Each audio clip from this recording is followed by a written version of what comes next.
Good afternoon. Good afternoon, guys. Good afternoon. Good afternoon. Everybody come in, come in, come in, come in. Man, I'm excited. I hope you guys can hear me, by the way. I hope you guys can hear me.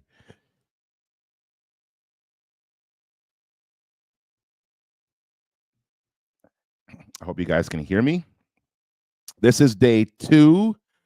Welcome, welcome, welcome, welcome. Once again, this is day 2 of the Confidence to Close Challenge. My name is Justin. I'll be your instructor today. I am excited that you all have decided to join me on day 2. Now, a little bit of housekeeping. This is going to be a banger. I think personally, I love trainings like this that kind of get into the weeds of buyer psychology and your sales funnel mastery. It is really, truly exciting when you can build a system that invites your customers onto a journey that enhances customer experience, of course, and of course increases your conversion rates. Now, with that being said, I want to talk about something about yesterday.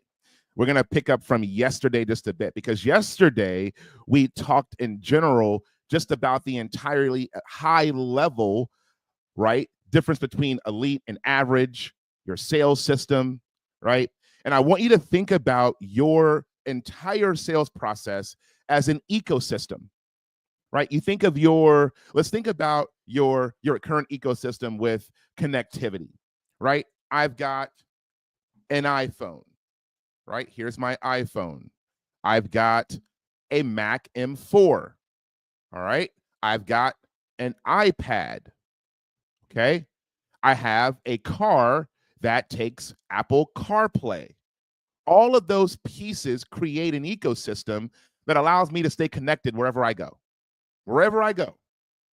Your sales system and your sales ecosystem allows you to sell to your ideal client wherever they are in their journey. All right?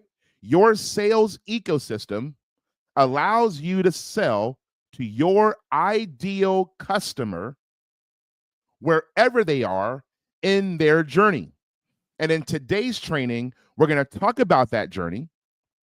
We're going to talk about where your customers are in that journey, how to talk to them in those phases or in those stages, and further, right, how we can sell to them in those stages.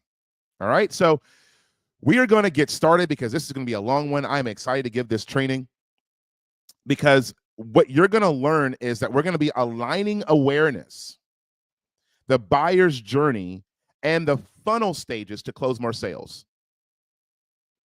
We're going to align awareness.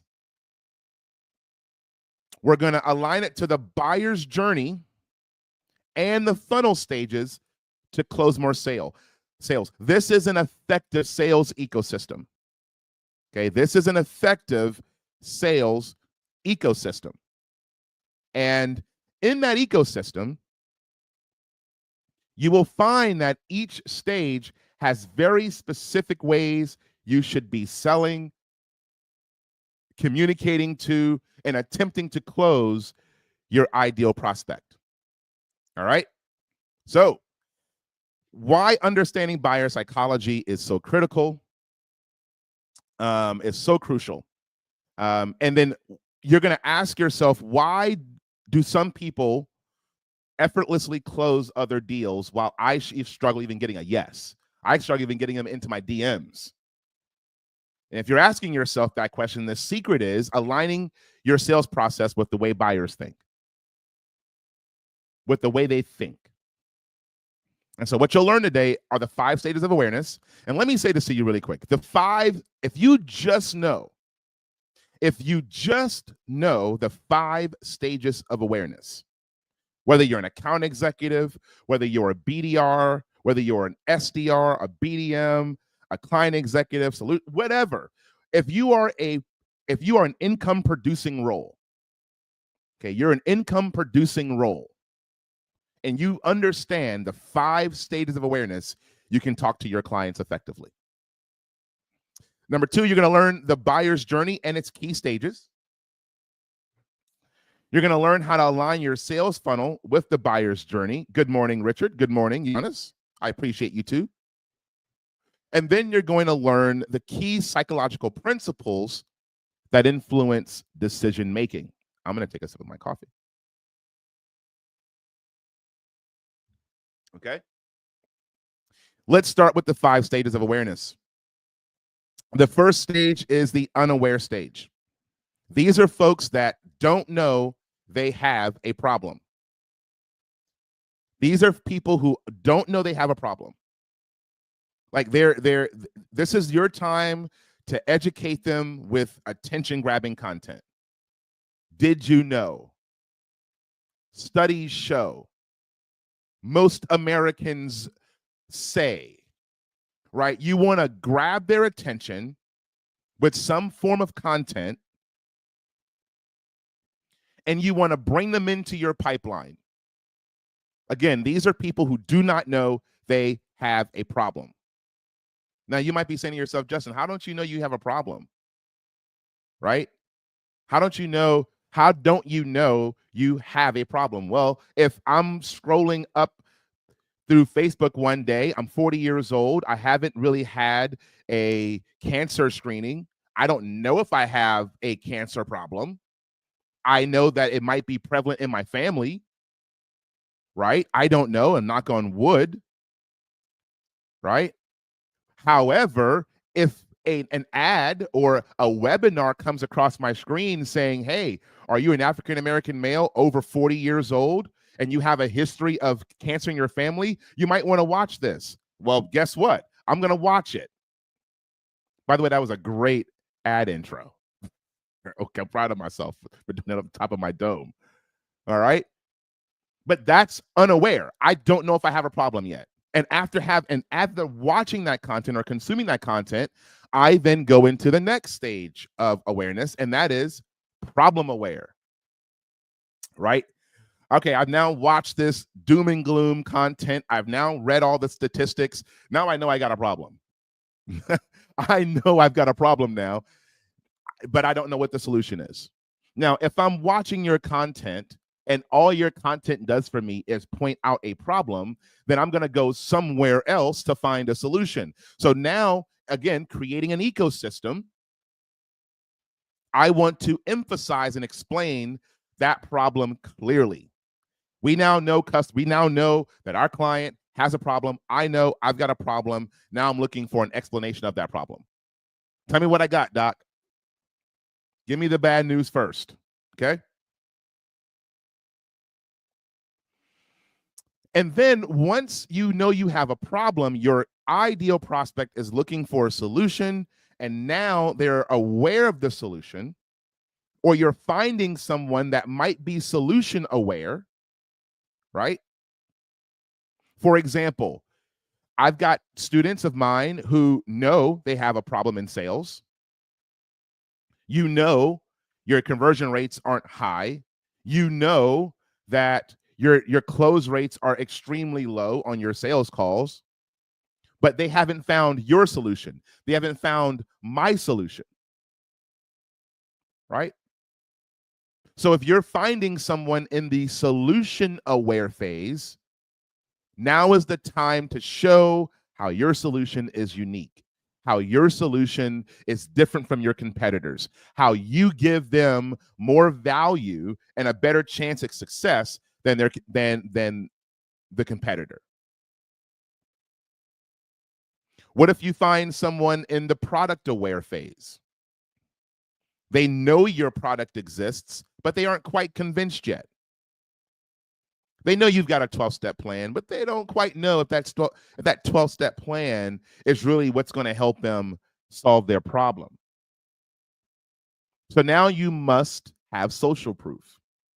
I don't really know if I want an inexperienced person, selling my home for me. You've only been doing it for a year or two.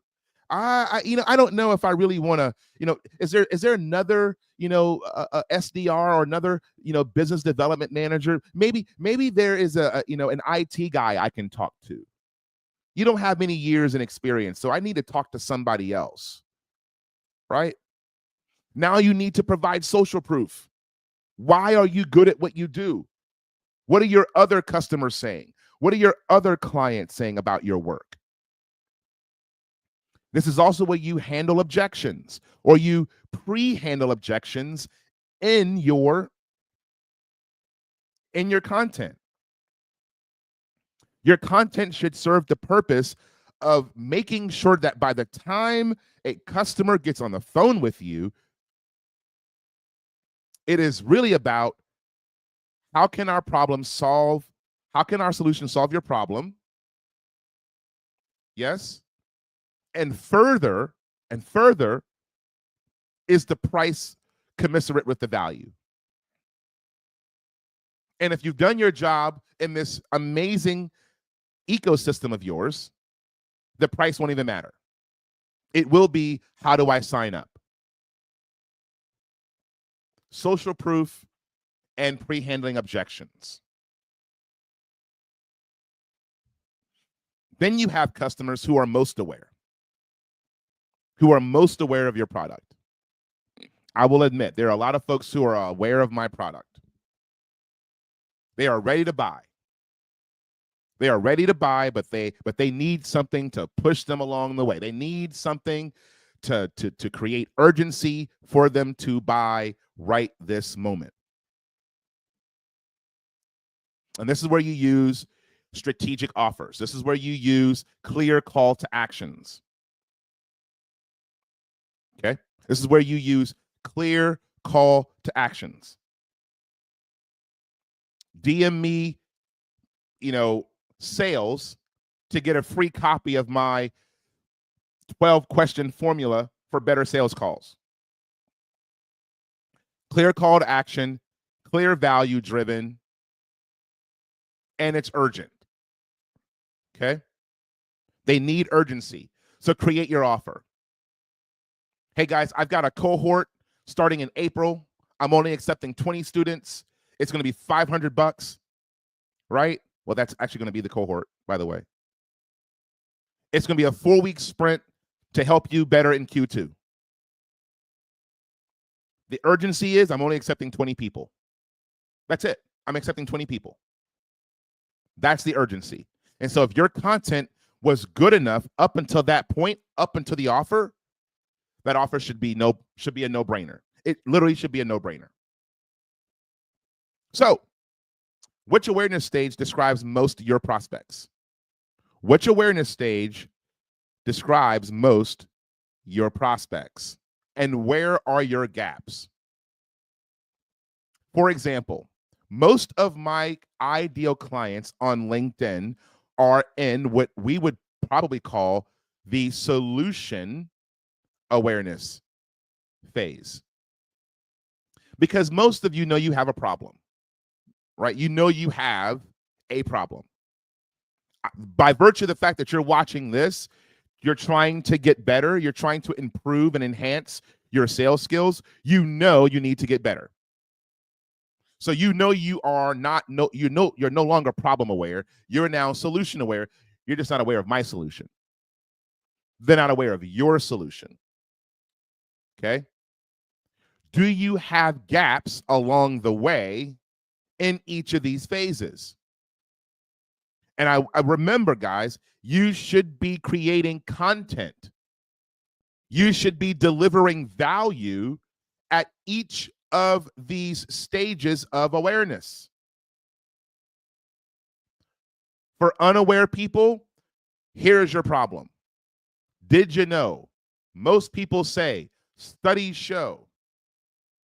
For problem-aware people, they know they have a problem. They just don't know about your solution. Now we're going to explain their problem very, very well to them through webinars and things like that, just like this. Then if you have a client that's solution-aware, they know they're solution-aware. They just don't know about yours. They're finding you in the solution-aware phase. They're finding you in the phase where they're trying to find something to solve their problem. And then they know about your product, but they're not convinced. So that might be folks who've consumed my content a little bit. They've come to a live webinar, a live training or two. Yes. And then they are well aware of my solution, of my product, my cohort, my one-to-one coaching, my sales, my fractional sales management offer, whatever that might be. And then I try to push more content to them, making them most aware. And it's no different than, let's say, in local business, where typically in local business, when I coach local business, I tell them, most people, most service complaints or service sales, right? If you pick up the phone right now and you call Google for a plumber, and you've got water, spewing out of the bowels of the earth through your home, you're not going to wait for the next guy to come do an estimate on Monday. You want someone that will answer the phone right now and they can come out to your home in 45 minutes, because that's the person you're going to give your money to. When you become most aware, when you become the only solution out there, for example, I will be honest with you, my guy, Jeremy Miner, right now is the only solution out there for sales coaching, because his ads are literally everywhere. He's spending millions on ads to put his sales coaching offer in front of as many people as possible. He wants you to be most aware of what? His solution. And he's creating urgency with his $27 ebook, his offer, to get on the call so he can close you for his high ticket coaching program. Again, which awareness stage describes most of your prospects? Most of you are product aware. You're just not convinced my product is the one that will serve you well. And where are your gaps? All right, sip of water. 20 minutes in. Man, we're moving and grooving. Again, I want to thank you all so much for coming in. I want to thank you all so much for coming in. Seriously, sincerely, thank you guys for your time and attention. I am forever grateful that you guys are giving me your time today. All the festivities from yesterday are over. You guys can now focus on the sales. All right, part 2, the buyer's journey. Your buyers have a very specific journey, and there's 3 phases to it. Okay, so once they become aware of a product, they become a buyer. They become an actual buyer. I'm ready to take money and spend money on a particular solution.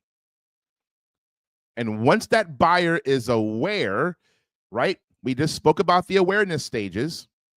Yes, we just spoke about the awareness stages. There's 5 stages. The buyers realize they have an actual problem, because that's what your content is supposed to do. It's supposed to walk them through the stages of awareness. They become unaware, then they become aware, then they become solution aware, then they become product aware, and then they become most aware. And so the examples, your role, your job is to educate and build trust. That entire awareness stage your customers are in, you must educate and build trust. Guess what I'm doing right now? I'm educating you and I'm building trust. You can see me, you can see my family behind me, you can see my front yard out there. It's a beautiful, balmy, comfortable 19 degrees here in Greenville, South Carolina, right? You can see me. I'm a real person to you, right? I'm building trust with you. You've watched and engaged with some of my LinkedIn posts or blog posts. Next will be lead magnets. Hey, collect this ebook. Hey, download this PDF guide. Or again, social media content. Justin, well, I'm just a lowly old AE. I'm an SDR. I'm a BDM. I can't create content. BS. I wanted to say the real thing, but BS. Go look me up on YouTube, Ingram Micro. There are tons of content although it's proprietary to my former employer, there's tons of content that I supplied to that organization that's evergreen. The same program that I evangelized and worked for and sold in, that content is still very relevant today for those buyers who might find that solution online. So if you're an AE, if you're an SDR, you could be creating Loom videos for your ideal customer. Hey, John, I don't have any content, but I've got this Loom video that you can watch really quick. It's a 5-minute video explaining our value, explaining our process. If you're an account executive, you should be on YouTube posting unlisted content so that you can send ready, available, evergreen content to your buyers, to your customers. If you're a small business owner, you should have ready, available content out there in the world, in the ether, on YouTube, on Instagram, on Facebook, on LinkedIn. You should have that content available so your customers can consume it in whichever phase they're in. Remember, your role is to educate and build trust in the awareness phase. What about the consideration phase?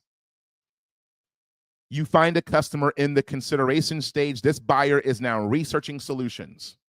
They are binge watching material. They are literally reaching out for support.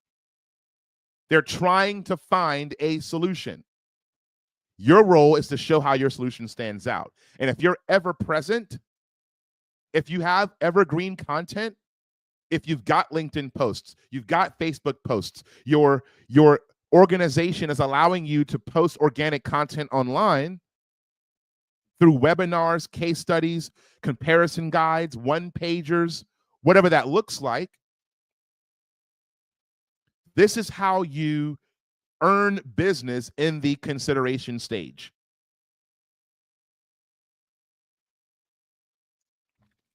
For me, my primary source of leads will be LinkedIn and webinars. I'm going to be very honest with you. I'm going to give a lesson in about a week and a half from now. I've got a few viral posts. I've got a handful of leads. I'll announce more. I think I'm going to get more leads from that post. And so I can tell you the value of creating content is real. I'm like asking myself, like, why didn't I do this last year? Why didn't I take this serious last year? So I don't want you to get to a place where you're not doing this. Well, Justin, I'm already a successful business. Well, great. You can be even more successful. Creating more content and firming up and optimizing your sales process isn't going to hurt your freaking business. All right. All right. So now we are in the decision stage. You're finding people who are in the decision stage.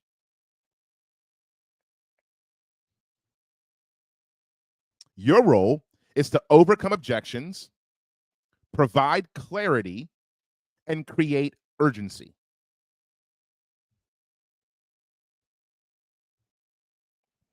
Okay? Your role is to provide clarity and create urgency. Overcome objections, provide clarity, and create urgency.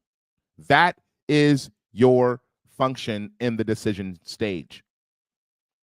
That's where we have testimonials, live calls and demos, exclusive offers. Now, by this time, we should have a customer on a sales call. Because if we can get a customer to do if I can get a live demo going, I'm likely going to close that deal. And if you're really good, you've got testimonials. And if you're excellent, you've got video testimonials, because nothing converts better than video. Nothing converts better than video.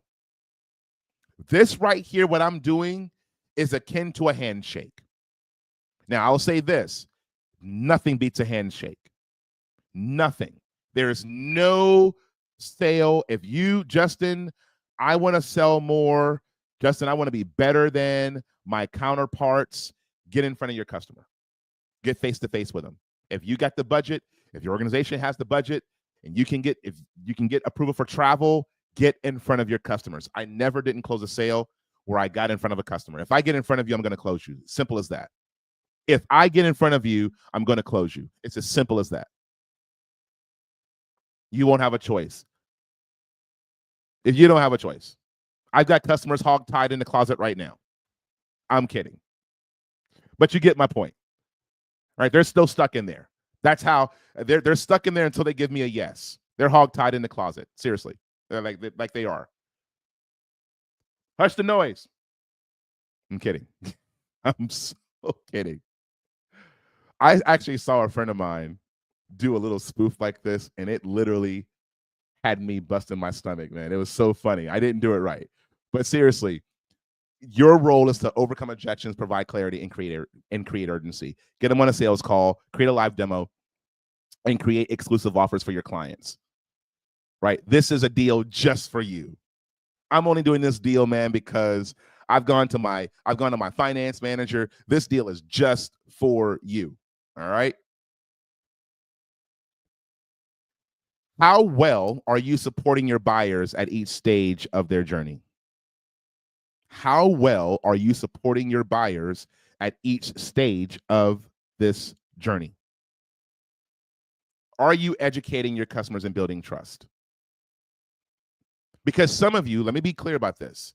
I know a lot of business owners who own amazing businesses, $100 million businesses. They have the akin to a checkout counter. You can sell as many complex solutions as you'd like, but if I can't find you in this stage of my journey, and the first time I'm finding you is when I look up an ad and I put myself into a lead, there's a reason why you're getting let me think about it. When you're getting customers on sales calls that end in, I want to think about it, send me the proposal, let me look it over. When you're getting objections like that, enough goodwill wasn't built up. Somewhere in the sales process, there was a failure to develop enough urgency and enough clarity to make a decision on buying right now. So let me say this to you really quick as a forewarning. And I tell my students this all the time, and my coach says this all the time. If you get unqualified clients on 60-minute long sales calls with you, that is your fault. That is your fault. Your problem. It is your problem that an unqualified lead with no money and no urgency to buy wasted 60 minutes of your time. That's your problem. You didn't set the right expectations for the sales call. And some of you are still out there advertising free calls and free consultations. And that's why you're getting poor results on your sales calls. Now, look, if you're new and you want to stretch your muscles and you want to just pitch to get that muscle going, okay, great. Get as many unqualified leads in the system as you like. But if you're a serious business owner who doesn't have 60 minutes to waste of your day, because you only get about 4 or 5 blocks of those before you have to do strategic work, you want to make sure you have a well-defined, well-systematized, very clear sales journey that gets your customers into your pipeline to the bottom of your funnel, qualified to buy. How well are you supporting your buyers at each stage of this journey? Do you have content that makes it easier for them to know, like, and trust you? Do you have content that drives them further and further deeper into the awareness stages? And then let's map out the buyer's journey in your sales funnel. Now we're going to align the buyer's journey with the stages of your funnel. Okay? Top of funnel, bringing in leads. What are your lead sources? Your local business, Google Business Profile, Yelp, Facebook leads, your IoT, B2B, Facebook leads, Google leads, LinkedIn, YouTube, outbound, inbound, depending on how big you are. Okay? If you're in professional services, if you're a coach, consultant, attorney, doctor, lawyer, I already said attorney, my apologies. If you're in professional services, top of funnel, where are you attracting your leads from? Do you have a newsletter? Is there an email list? Are you running paid ads? Do you have organic content, evergreen content, blogs, lead magnets, social posts, top of funnel? This is your awareness stage. Top of funnel. They are unaware. They are unaware in the top of funnel phase. This is the awareness stage. This is where you're fighting through the awareness phases. Okay? You're wanting them to be most aware of your product at the top of funnel phase. Okay? The middle of funnel phase is your consideration stage. Middle of funnel. This is where you're nurturing your leads and you're building authority. Right now, I'm building authority. I've got 20 years of sales experience. I've generated millions of revenue for large corporations. I've led teams in combat. I've led teams in retail. I've led teams in B2B. I've led teams in IoT. Right? I'm building authority through webinars. Next will be product demos. And for those of you who enter my email list here soon, next you're going to enter into an email sequence. In April, I'll start running paid ads. Right? So getting people into the middle of your funnel, into that consideration stage, do I really want to buy or do business with this person? Let me do more research. Okay? And then your bottom of the funnel. This is your decision stage. It's where you close deals with confidence. You got case studies, testimonials, pricing guides, pricing comparisons. This is that bottom of the funnel. When you get a customer into the bottom of your funnel, Justin, how do I know if they're in the bottom of my funnel? They've opted into an email list. They've opted into a lead magnet. I will tell you that the surest way to know someone's in the bottom of your funnel, they've already spent money with you. If that customer or potential prospect or potential customer buys a $27 ebook, they've raised their hand and said, hey, I'm willing to spend money with you. I think studies show that you're more likely to convert a customer that has already spent money with you 90% of the time. That's how easy it is to convert a lead that's already spent even $5 with you. And so now you want to find a way to get your customers on your sales calls. And so you can close them with confidence. Okay. So case studies, testimonials, pricing guides, all of these things, all of these examples are going to help you close more sales. And I'm going to tell you this really quick. If you truly want to close more sales, testimonials, and more testimonials.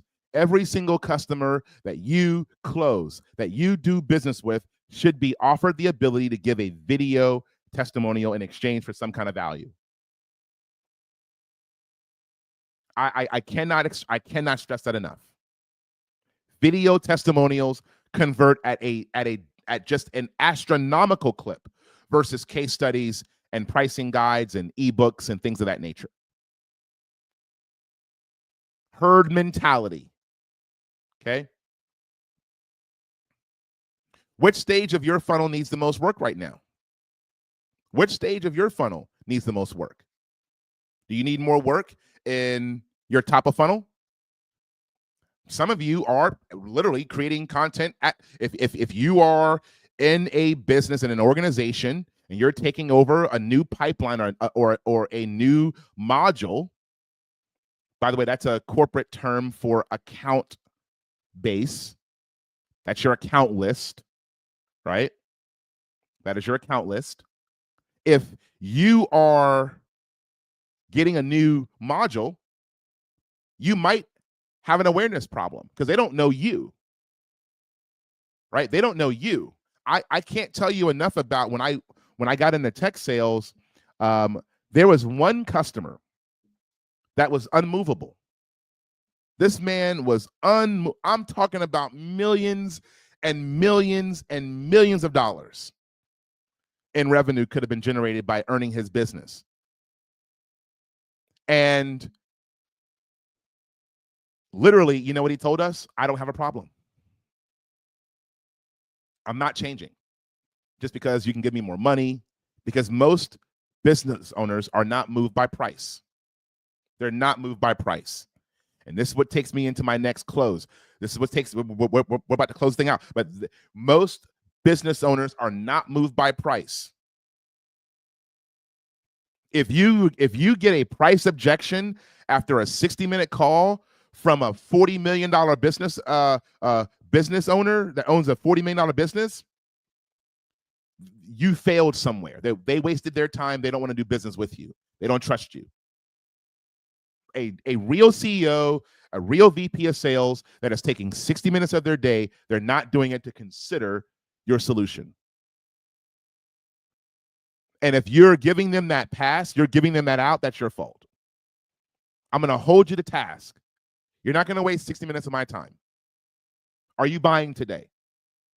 Is this something? Is this a decision that we can make today? And if you're setting the right expectations, you'll be okay. And boy, tomorrow, man, tomorrow is my favorite day. We get to talk sales calls because I'm gonna get down and dirty. I'm gonna get gritty with it. Okay. Now, are you supporting your clients the right way in each phase of their journey of your funnel? Are you giving them the value they need? Are you creating blog posts? Are you giving away value? Are you creating lead magnets and social posts? Are you holding weekly or monthly webinars? I am so serious, guys. Like, I would literally, if I were a business owner, I'm so serious when I say this. By the way, this is a good offer for you. If I were a business owner, I would hire someone just to do webinars for me. Just to do webinars for me. Well, I do them for me because I am the star of the show. But if I were a business owner that were an introvert and I didn't have the kind of skill and talent that I had to deliver my own message, I would hire someone or find talent to do a webinar for me. And we probably do one weekly. 52 times that you get to have your clients in front of you is just an unbelievable amount of traffic, and it's an unbelievable amount of authority to just give away. Are you creating an email list? All right, TikTok is back. It'll be back for a while before they got to make a decision again in a couple of months. But while they're making their decisions to divest or however we come up with a solution to keep TikTok alive, are you creating your mailing list in the time, in the interim, if they do get banned permanently? Are you creating your email list? I can't be upset tomorrow if LinkedIn goes dark. I didn't take advantage of creating an email list where I could have offline conversations with my ideal clients. And at the bottom of the funnel, I'll be honest, guys, the bottom of the funnel is the sales call. And if you're not, if there's no sales call and they're just it's a productized offer, then case studies, testimonials, pricing guides, things like that. But if you're selling complex solutions, if you're an AE, if you're an SDR, if you're a BDM, if you're a client executive and you're selling complex solutions, it's about your sales call. What was that customer's journey up until that sales call? Because if any part of this journey is not optimized for success, this is where, and if you're doing it right, if it's a system, guess what? You'll be able to audit that system. Man, I'm getting a lot of lead drop off at the top of the funnel. That means your top of the funnel blog posts, lead magnets, and social posts all suck. Man, I'm getting a ton of drop off. I'm getting like a 40, 50, 60% drop off at my webinars and my product demos, and none of my emails are being opened. Yeah, then your email sequence, your email campaign, that's terrible. Your product demo, that's terrible. Your webinars, they don't convert because they're not good. And guys, look, I got to get better at mine. Trust me, by the end of this year, I'm going to be a rock star at these webinars. And if at the bottom of the funnel, they've already gotten case studies, they've already seen your testimonials, your price is just equally competitive with your competition, and they still say no, your sales call. Let's review your sales call. Key buyer psychology, and we're going to close this thing out. Let's sprint to the finish. How buyers think and how buyers decide. Let's finish this thing out. Thank you guys, man. Seriously, if you've been on this thing the whole time, if you've been on this the whole time, thank you. Matter of fact, if you've been on the whole time, put me a yes in the chat. See, I don't do that a whole lot. Put a yes in the chat, please. For me. If you've been in here the whole time, put a yes in the chat. Because I'm going to reach out to you and thank you personally. And I'm going to do that every single time more and more people join these. So, all right. Now,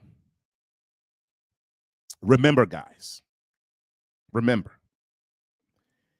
Buyers come to the table logically. They will have left making an emotional decision. Buyers buy emotionally and justify logically. That's why storytelling is so crucial. It's why creating emotional connections in your funnel are so important.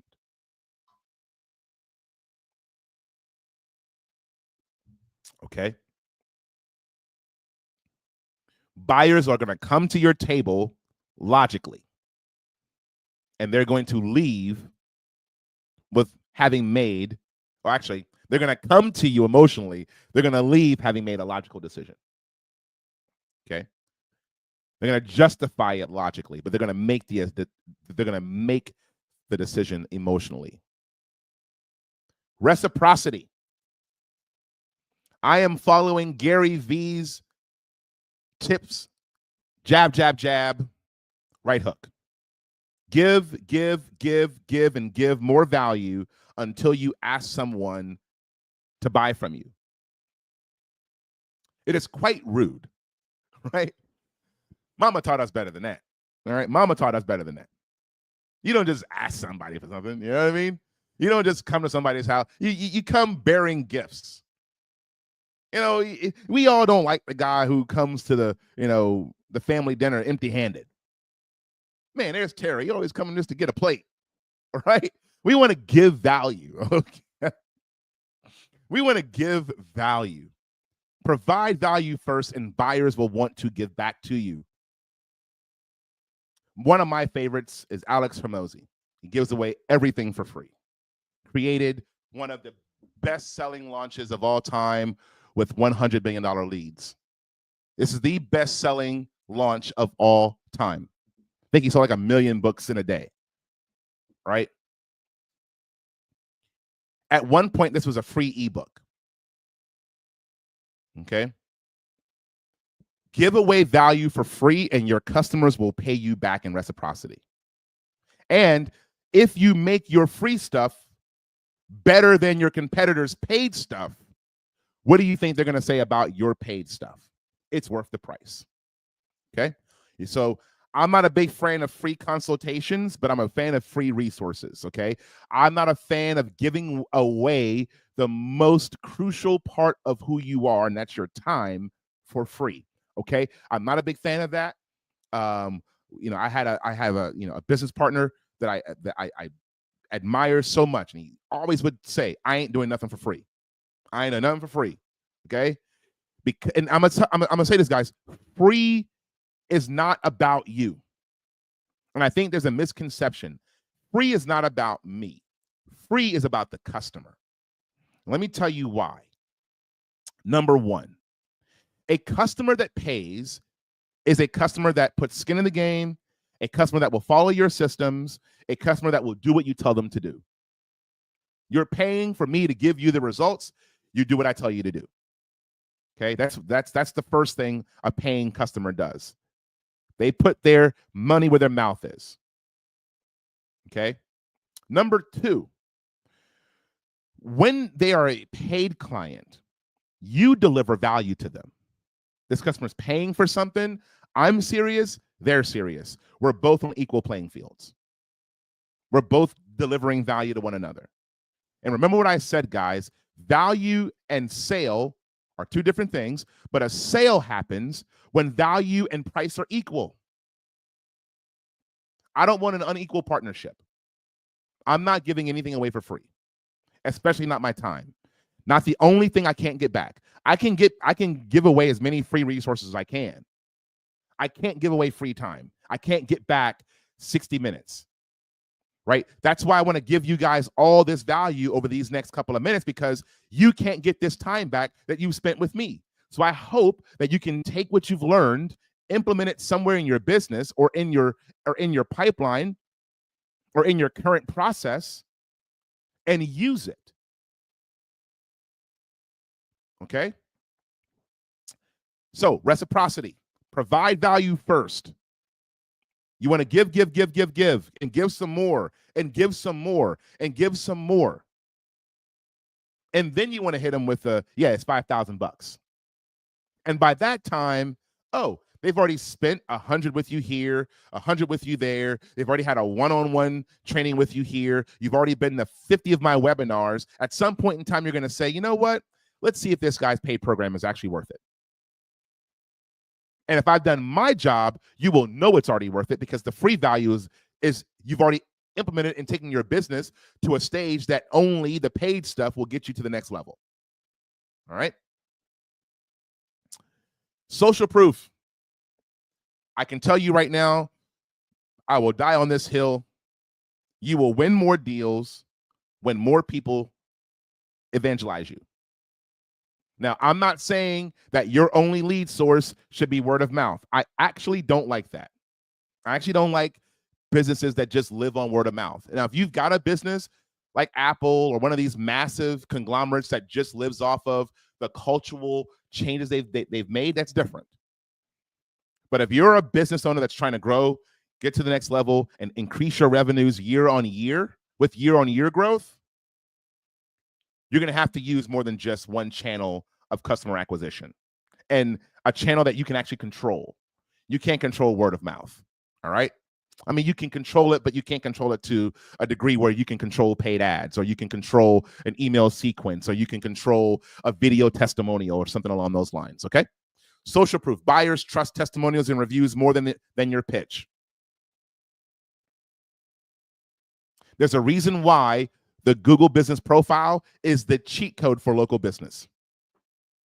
I don't take a local business serious. I won't even do business with you if you aren't on Google. And I mean that. I will not do business with you if you're not on Google. If I can't read your reviews, I don't want to do business with you. Okay? I want to know what other customers are saying about you. Further, I want to know how you respond to the negative feedback. Ooh, man, powerful, right?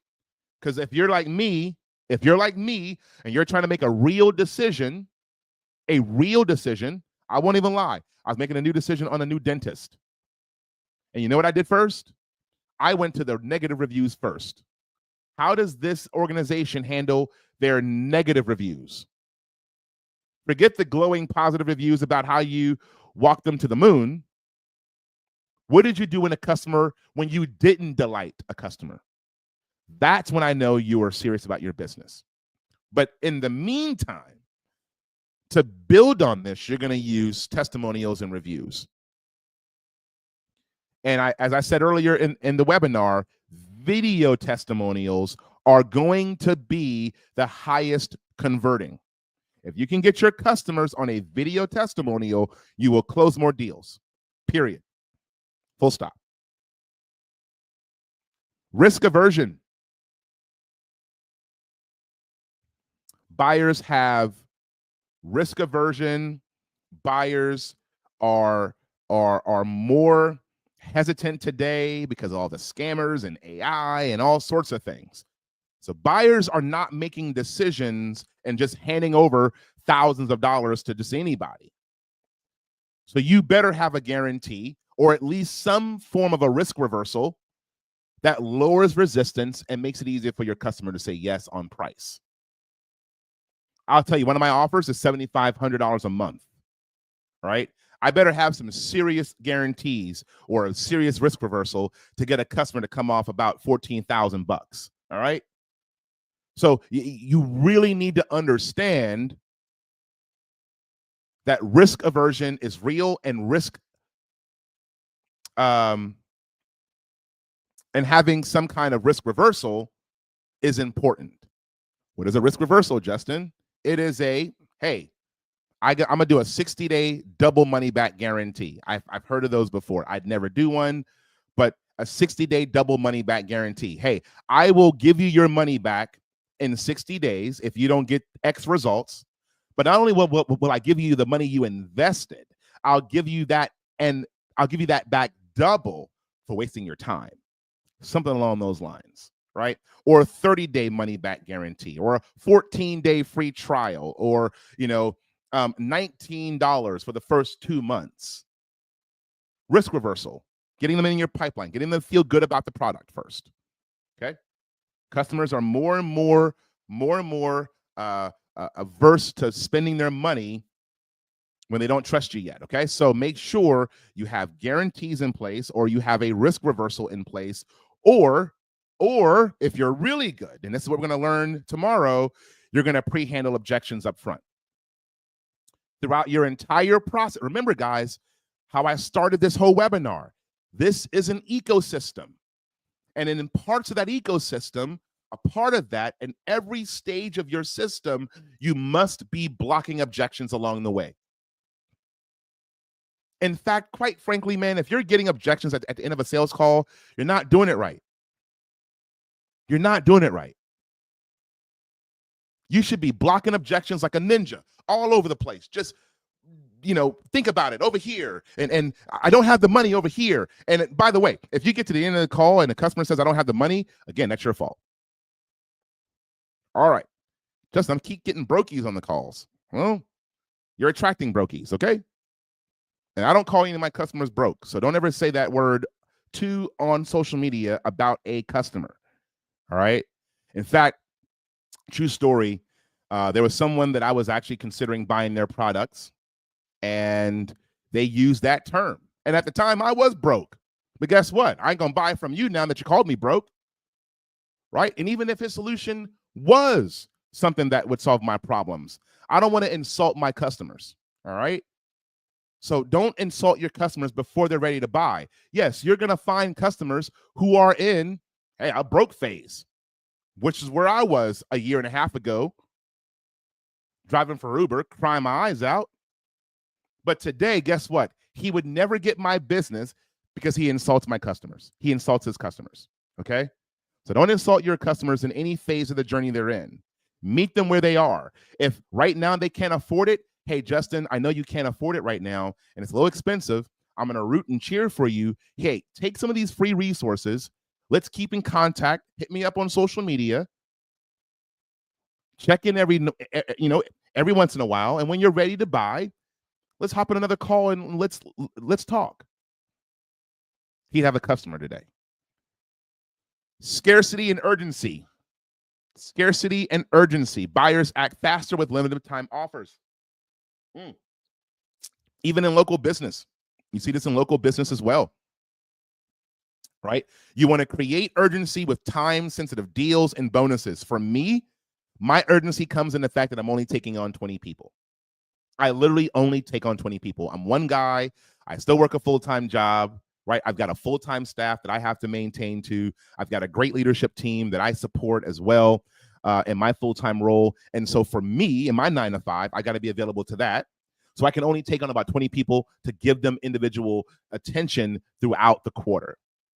All right. That urgency says, man, I got to get into this one before I miss the next one. And then I'm creating a waiting list for the next one. See how that works? Urgency, time sensitivity. All right. You only got 60 minutes to take this deal. Right? Offer ends on Friday. Okay. I work in retail. So we have offers that end. And guess what? They end. And when they end, it's over.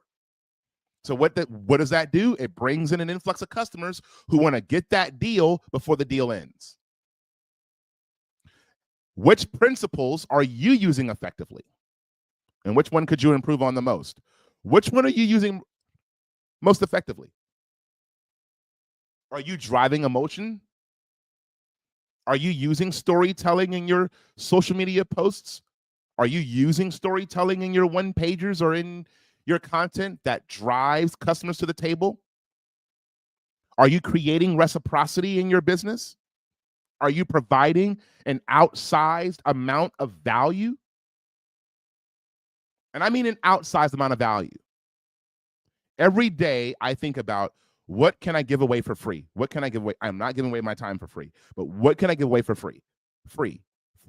And I want to give away so much that it makes you guys say to yourself, man, if his free value is this good, his paid value must be excellent. And it is. I take my clients and I wrap my arms around them. I care about your success. First of all, I don't want you to talk about me in the streets. And the second thing is I care about your success. I truly do. In fact, it's been an Achilles heel my entire career. I've had folks say I'm too close to my customers, I'm too close to my sales reps, or whatever the case might be. I get emotionally invested. And then it's hard to make decisions like that when you're emotionally invested. But you know what? I'd rather take that risk. All right? Are you giving away value? Where is your social proof? Where is your social proof? On your website, on your landing page, on Google Business Profile, on your Facebook page, on your LinkedIn page. Is there social proof? For me, I know I have to work on getting more LinkedIn recommendations. By the way, while you're here, go give me a recommendation, please. And thank you. I would appreciate that. Stop right now and go give me a recommendation. Social proof, okay? In your offer, do you have a risk reversal? A 30-day free trial, 7-day free trial?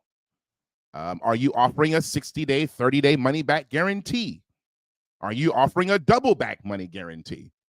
Right? I notice a lot of big businesses do that. Look, I will give you 60 days. Now, when you do, now let me be clear about this, guys. When you are doing a money-back guarantee, it must be fair on both ends. Remember, value, price, sale, when value and price are the same, no relationship should be uneven, okay?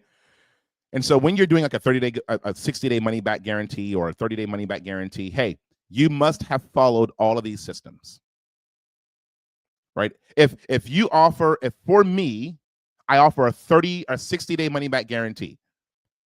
At the end of the quarter, if I don't help you improve your close rates, or if I don't help you improve your close rate by 20% or more, I'll give you your money back. I can guarantee that. And here's why. If you've shown up to every sales call, if you've shown up to every role play, if you've let me reviewed all of your sales calls, if you've implemented every single step or every single piece of advice that I've given you, and you still did not see any results, I should give you your money back, because then I suck. But if you're one of those clients who doesn't show up to your coaching call, or you're 30 minutes late, or you're always in your car when we're on coaching calls, or the baby's in the background, or you're at the park, or during our role play sessions, you're not really engaged. I don't like role play. Oh, heck, you're paying me for it, so you better like it, right? You don't send your call reviews on time. Because, guys, I got finite amount of time. I review 20 calls a night. I review 20 calls a week, right? That's 20 hours of sales calls, about 10 hours of listening to sales calls all week.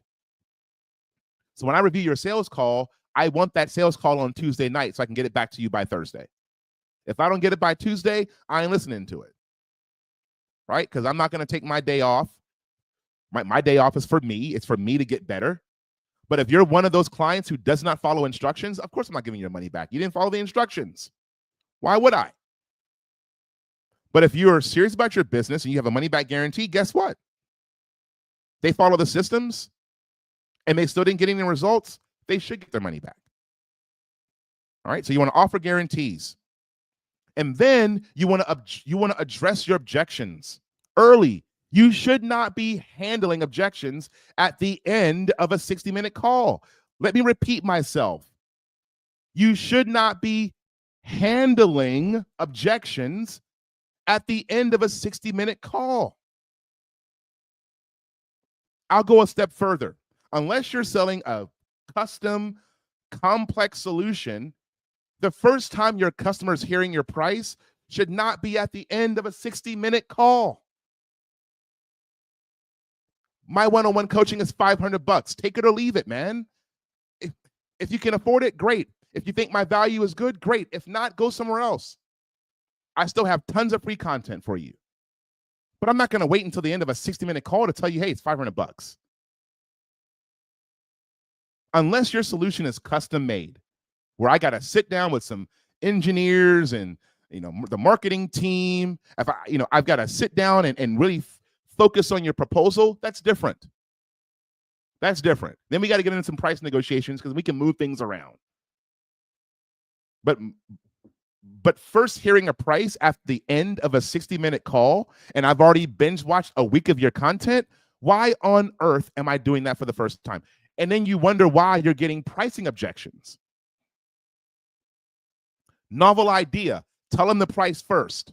You know why I don't shop at Chanel? I can't afford Chanel. You know why I don't shop for a Lamborghini? I can't shop for a Lamborghini. You know why I don't go on a lot for a BMW? I can't and don't want a BMW.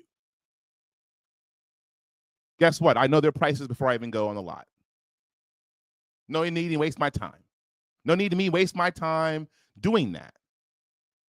That's why you're getting unqualified leads at the bottom of your funnel, because they are not qualified, because they don't know how much your price is, and they're getting at the end of a call, hearing your price and saying, hey, I'll think about it. It's not I'll think about it. I don't have the money. Or I don't think that your program solves my problem. But if they've binge watched a week of your material and get to the end of a sales call and say, I think about it, they don't have the money. Simple as that. All right. Moving on. Scarcity, urgency. Remember, buyers act faster with limited time offers. And I want you to work on the principles of each one of these in your phase of your funnel. Now, recap. Whew, you've made it to the end. If you are still with me, my people, give me another yes in the chat.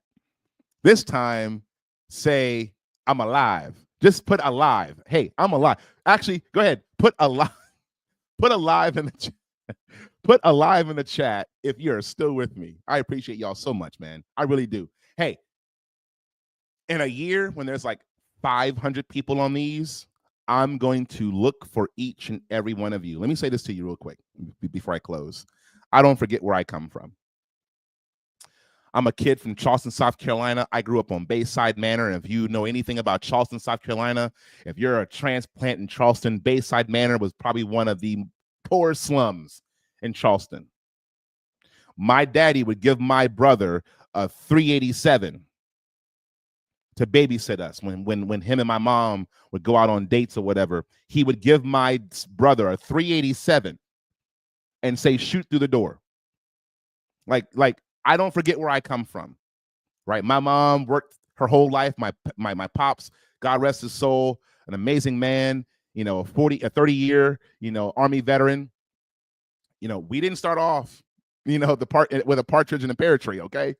We didn't start off with a white picket fence. I grew up on Bayside Manor.